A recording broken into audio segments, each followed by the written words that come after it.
ఆంధ్రప్రదేశ్ రాష్ట్రంలో దళితులకు రక్షణ కరువైంది. చట్టాలు మారి కఠినమైన చట్టాలు వచ్చినా కూడా దళితులకు రక్షణ లేదు.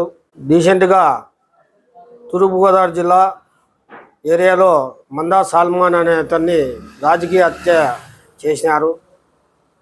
అదేవిధంగా 3 రోజుల క్రితం కర్నూలు జిల్లా పత్తికొండ నియోజకవర్గంలో టిఎన్ రమేష్ మాదిగ దండోర లీడర్ను హత్య చేసినారు. మాదిగలపైన దాడులు హత్యలు జరుగుతున్నాయి. ఈ రాష్ట్రంలో హోమ్ మినిస్టర్ గారు దళితురాలు, మాదిగ సామాజిక వర్గానికి సంబంధించిన ఆమె. కానీ రాష్ట్రంలో దళితులకే రక్షణ కరువైంది. మేము రాష్ట్ర గవర్నమెంట్కు ఒకటే డిమాండ్ చేస్తున్నాం.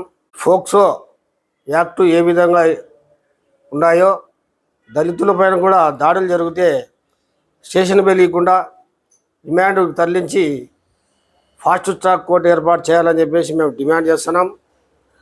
అదేవిధంగా ఈ రాష్ట్రంలో ఎంఆర్పిసి నాయకులపైన, దళిత నాయకులపైన హత్యలు జరిగే క్రమంలో ప్రొద్దుటూరులో కూడా తెలుగుదేశం పార్టీ 5వ ward councillor Muralidhar Reddy alias bus Murali, అతను కొద్ది కాలం నుండి దళితుల మధ్య చిచ్చు పెడతా మీరు అడుచుకోండి, మేము పైన చూస్తున్నాం, నా పైకి ఎగేస్తూ ఉన్నారు, దళితుల్ని నా పైన ఎగేస్తున్నారు, ఏమంటే ఏదన్నా కొట్టుకుంటే కేసులు పెట్టి రిమాండ్ పెట్టాలా చేయాలా అని చెప్పేసి అతను కక్ష కట్టినాడు.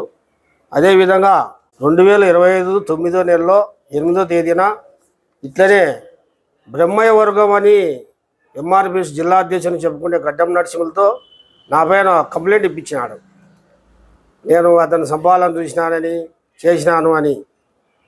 అయితే నేను ఎస్పీ గారికి అర్జీ పెట్టుకున్నాను. పోలీసులు ఎంక్వైరీ చేసి ఎండార్స్మెంట్ ఇచ్చినారు. వాళ్ళు ఇచ్చింది తప్పుడు కేసు, బస్సు మురళి నీ పైన కుట్ర పన్నుతున్నాడు రాసి ఇచ్చినారు, సీలేసి ఇచ్చినారు. పోలీస్ సీలు కుట్ర పన్నుతున్నాడు, మేము పిలిచి మందలించినాము, మేము మందలించినందుకు నువ్వు రాజీ అయినావు అని చెప్పేసి నాకు పోలీసులు అబద్ధం రాయరు కదా రాసిచ్చినారు. బస్సు మురళి దళితులను అడ్డబెట్టుకున్నా, మా ఇంట్లో కుటుంబ సభ్యుల్ని అడ్డబెట్టుకున్నా, ఏవన్ ముద్దాయి నువ్వే అవుతావు నాయన, ఎస్సీ కేసులు ఇరుక్కుంటావు, చట్టం అందరికీ ఒకే రకం ఉండదు.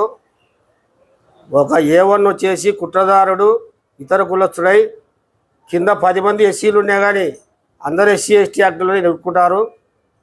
దయచేసి కడప జిల్లా ఎస్పీ గారికి నేను విన్నవించుకోవడం ఏమనగా, బస్సు మురళి నా పైన చాలా రోజుల నుండి కుట్ర పంతున్నారు, అతని వల్ల నాకు ప్రాణహాని ఉంది, నన్ను చంపించడానికి కూడా పన్నాగాలు పంతున్నాడని చెప్పేసి మాకు తెలిసిన వాళ్ళు ప్రజలు చెప్తున్నారు. వాళ్ళు పోలీసుల ముందర చెప్పమంటే భయపడుతున్నారు. దయచేసి మాకు తుపాకీ లైసెన్స్ ఇవ్వాలని చెప్పేసి నేను ఎస్పీ గారికి విన్నవించుకుంటున్నాను.